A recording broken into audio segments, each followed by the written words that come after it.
Now with the bigger shoe I'm going to make now, I'm going to taper the inside branch up just a little bit, about 1/8 of an inch, just so you can fit it a little bit snugger than the outside.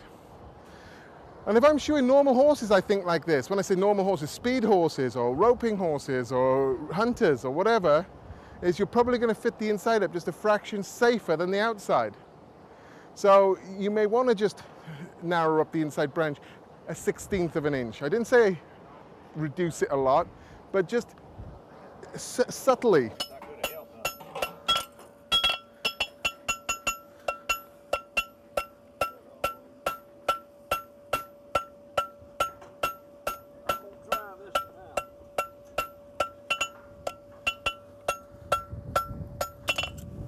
And what I've done, you see the last piece of the heel there? I've hit on the inside and I've lifted up. And can you see it's just pulled the last piece of the heel in, just like you would a normal shoe. You can see there, it comes to this point and goes in. And that's because I've hit it here on the inside, picking up. And that's shaping the outside edge of the heel. A lot of people forget that you've got to shape the outside. You've shaped the inside with the setting, then you've got to shape the outside there.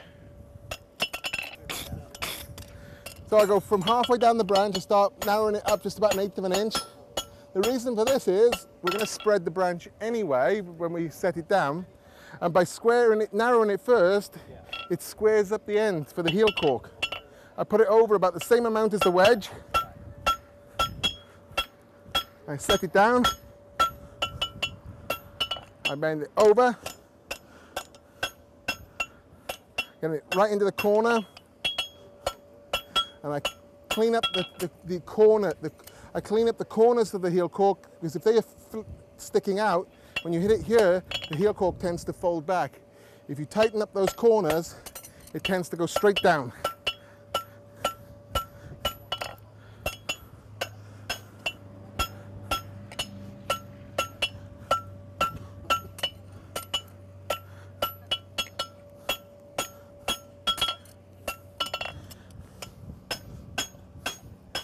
Now, I've got my block. Now I've got to start thinking of shape. And I've also got to think about the front of the heel caulk in relation to the direction of travel. It's handy to have a normal shoe, because I can show you in the anvil how a normal shoe would look and what you've got to do with this. So what I've got to visualize is this heel caulk on the end of this branch. And if I just bent this with the heel caulk flat across the branch, you can see by the time I bent this, the heel caulk isn't going to be direction of travel. So what I've got to think of is, how am I going to put it on there, like that? So I've got to turn, as I forge it there, I've got to turn my hand in this direction, so this and this line up. Okay, so what am I doing? I'm going to turn it to the outside.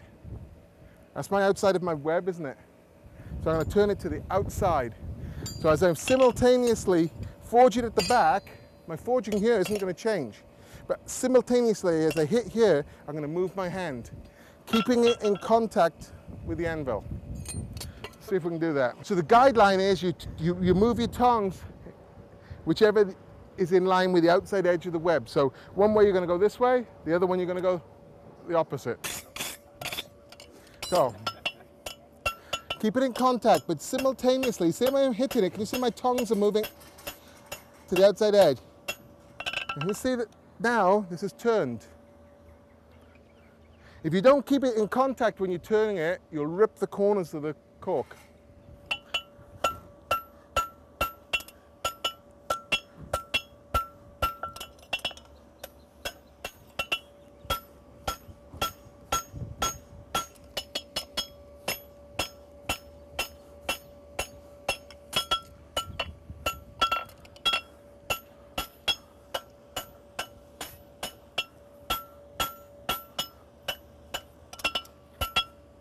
I'm going to have one more heat. I'm going a bit too slow.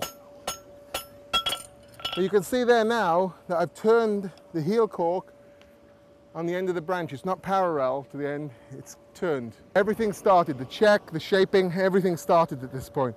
I've got it started to come narrower at the back, like the shape of a heel, coming a little bit from the outside, a little bit from the inside. So you're going to do most of your forging from the leading edge back? Yeah. I don't want to narrow the front of the heel caulk up. And I know this seems like, oh, it's pretty useless, but all this is good for your normal shoeing. Can you put a guideline on how much to turn that caulk? It will be, you've got to visualize the shape of the finished shoe and what you'll, it's a good question. When I bring it out next, I'll show you. But you've got to visualize what bend you're putting in this part of the shoe here. So you have that there, and then that parallel to the toe. So it's visualizing your finished shape. God, I keep doing that.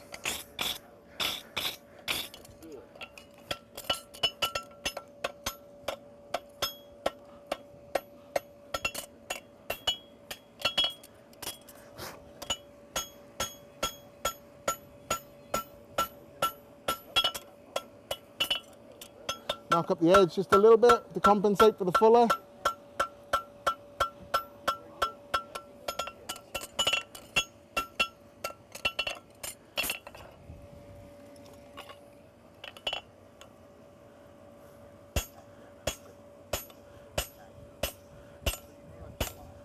Now, what am I doing when I'm fullering on it? I'm watching the whole time.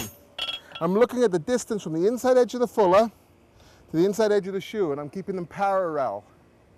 And every time I move it, I'm looking at the spot I'm moving it to keep it parallel. I'm not moving it and then looking. I'm there, and I look where it's going next. And I look where it's going next, and I look where it's going next.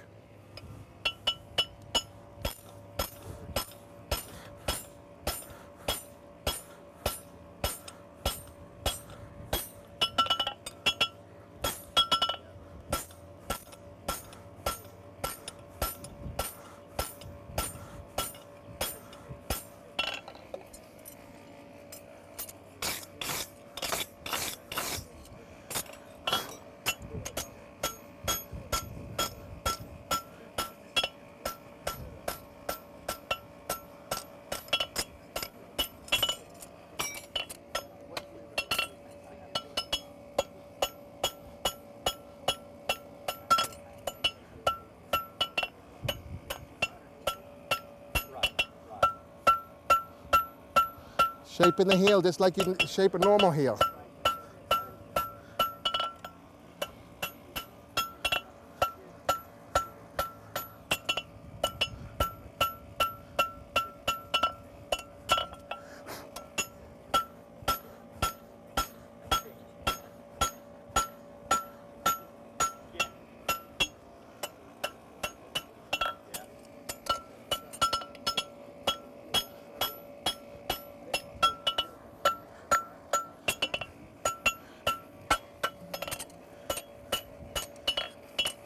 And if we look at my heel caulk now, there's very little reason to rasp it. You know, it's got a good clean edge in front. It's to the shape of a heel. There's no reason to go any further with rasping. You know.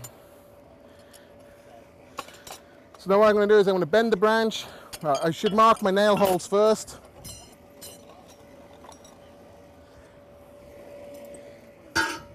I'll mark my nail holes first. This will save a bit of time later.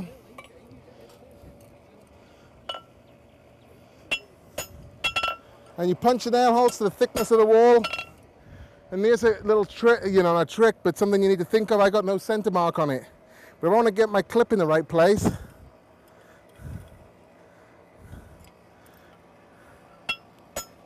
I know where my clip is now. I'm not going to have to guess it later. I've worked it off the forward from the toenails. Okay, so using dividers there can be a handy little advantage.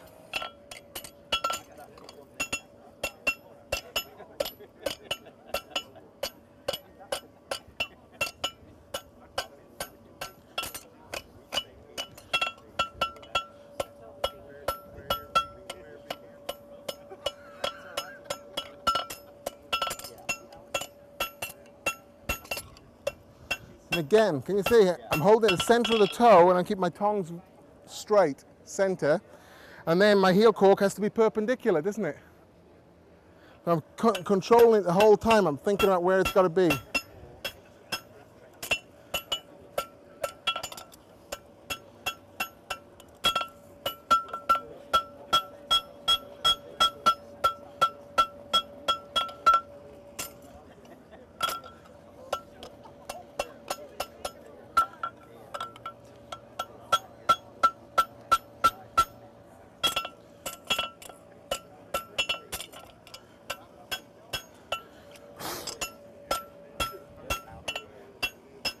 I got normal heels, and I got some heel caulks in the direction of travel.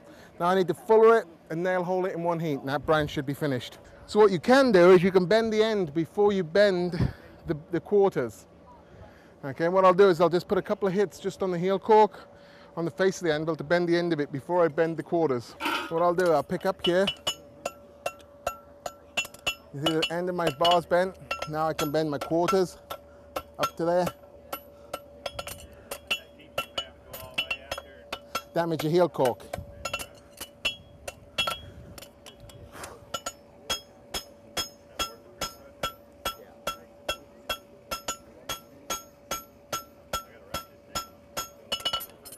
You can buy the tape, Puda. Oh, okay.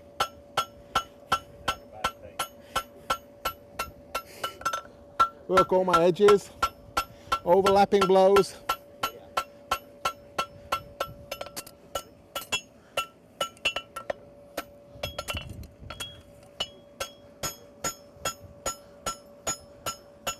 My punches like to punch fairly cool. That's a good punching heat for me. If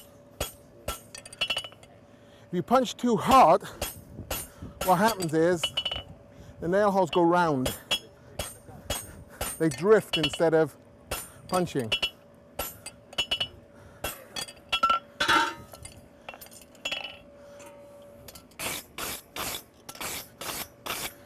Now I brush it.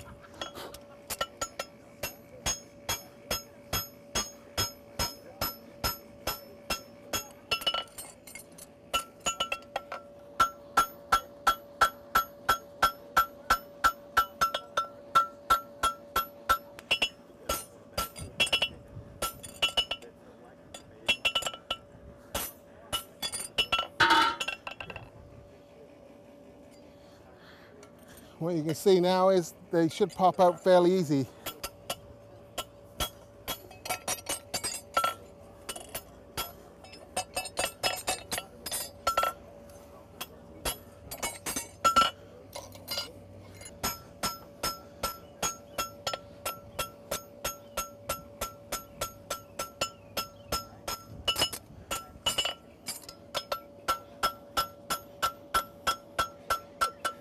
And there's not too much rasping to do. And if I go once more through my nail holes, I won't have to check them at the end almost.